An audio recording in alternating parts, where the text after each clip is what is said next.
toutes et à tous, j'espère que vous allez bien. Bienvenue dans cette nouvelle session de Scalping Live en date du 8 juin 2023. Alors dites-moi dans le chat si le son est bon pour vérifier une dernière fois et puis en attendant, eh bien, tout simplement, nous allons commencer cette nouvelle session de Scalping Live. Alors bien sûr, je tiens à préciser que les marchés financiers sont dangereux, qu'il y a toujours un risque en perte de capitaux et que tout simplement, il n'y a aucune incitation à trader, aucune incitation de trading dans cette session.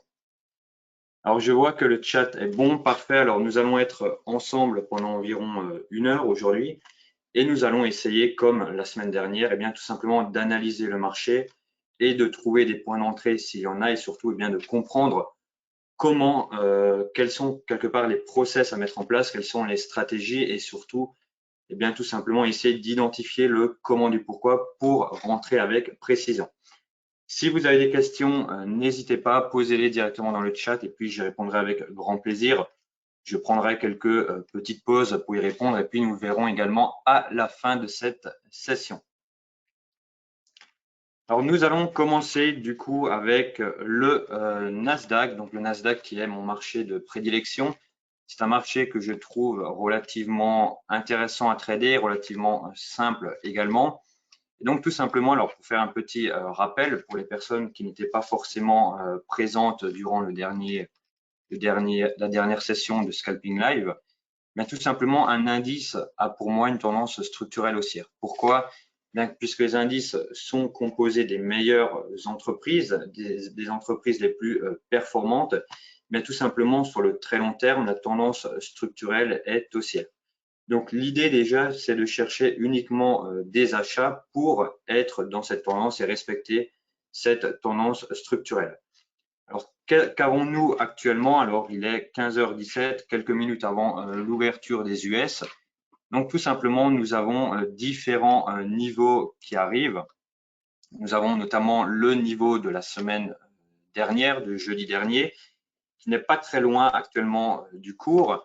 Nous avons également d'autres niveaux intermédiaires, alors que nous allons tracer ensemble, que nous allons mettre en place ensemble. Et ce que nous avons de plus, c'est tout simplement en daily cette bougie qui, pour moi, est une bougie inquiétante. Alors pourquoi est-ce qu'elle est inquiétante? Eh bien tout simplement, on voit que à ce moment-là, le prix a été très directionnel. Il n'a pas forcément donné des niveaux de résistance ou des niveaux de support. Et donc tout simplement, il faudra faire attention durant cette session à la zone que l'on retrouve juste ici, à la zone de support, puisque si celle-ci devrait être breakée à la baisse, eh bien nous pourrons redescendre beaucoup plus bas, notamment sur les 13 900. Alors, je vois quelques questions. Le Nasdaq chez WH en CFD, c'est l'USA Tech 100. Effectivement, c'est l'USA Tech 100, effectivement. On le voit juste ici d'ailleurs. Juste ici, on peut le retrouver. Et on peut également voilà, avoir d'autres tailles de contrats. On peut avoir différents, quelque part, différents graphiques. Mais ici, c'est bien l'USA Tech 100, effectivement. Alors, tout simplement, nous allons bien analyser le marché et mettre en place ces différents niveaux avant que le marché n'ouvre dans quelques minutes. Et donc, tout simplement, nous allons dans un premier temps matérialiser le support que nous avons juste ici, celui-ci. Donc, nous allons pour cela prendre le crayon et tracer ce niveau de support, puisque si le prix viendrait à breaker ce niveau, et bien tout simplement, il pourrait assez facilement, surtout au vu de la configuration de retournement que nous avons, il pourrait revenir potentiellement sur les 13 900 qui représenteraient ce niveau-ci. Donc, un contexte peut-être un peu plus compliqué que d'habitude, où il faudra être bien prudent, mais ce sont surtout voilà, ces deux niveaux qu'il faut surveiller. Ensuite, nous allons essayer de trouver des niveaux intermédiaires, comme par exemple ici, nous avons différents niveaux. Nous avons celui-ci. Alors, ce n'est pas forcément le niveau le plus transcendant, pour être honnête, mais cependant, voilà, nous n'avons pas forcément grand-chose à nous mettre sous la dent, si je puis m'exprimer ainsi. Et nous avons également ce niveau qui pourrait faire office de potentiellement de niveau de polarité, de zone de polarité, si bien, tout simplement, cette bougie resterait au-dessus et repartirait à la hausse. Donc, l'idée maintenant, ça va être tout simplement de voir comment le Nasdaq va ouvrir. Alors, encore une fois, il reste quelques minutes, mais ça va être de quelque part chercher ce niveau contrarien, puisque à l'ouverture, on peut tout simplement partir dans un sens et être tout simplement rejeté sur le premier support présent.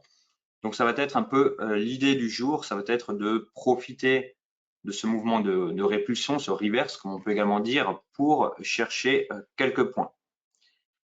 Alors, pourquoi ce choix de M15 pour trader et non M5 ou M1? Bien, tout simplement, je trouve que les niveaux de support de résistance en M1 et M5 sont beaucoup trop fragiles. Et en plus, l'amplitude est également trop fragile, puisque si on prend par exemple un exemple, si on imagine que le prix ici sera en 1 minute, bien tout simplement, le rebond ici serait beaucoup moins important qu'en 15 minutes. Et de ce fait, on rencontre deux problèmes. C'est d'une part la solidité des supports des résistances et également l'amplitude générée. Et c'est pourquoi je préfère rester au-dessus du 15 minutes, donc à partir de M15, M30, H1, etc. Mais ne pas aller sur du M1 ou M5 qui ont beaucoup trop de bruit. Alors, ETE inversé, pardon. Alors, effectivement, ici, on pourrait penser que c'est un ETE. Cependant, à mon sens, ça manque un peu de précision puisque ici, nous ne sommes pas vraiment sur un plus bas, nous sommes plutôt sur un mouvement arrondi. Donc, on peut effectivement penser à un ETE, mais voilà, la qualité, on va dire, n'est pas suffisante pour considérer ça comme un ETE. Donc, une épaule tête, épaule inversée. Ici, nous avons les différents niveaux de stop loss, donc notamment un stop à 30 points. Et ensuite, un take profit 1 et un take profit 2 sur 80% de la position sortie rapidement et 20% que je laisse courir tout simplement pour bénéficier d'un mouvement, on va dire, plus volatile s'il y a bien sûr.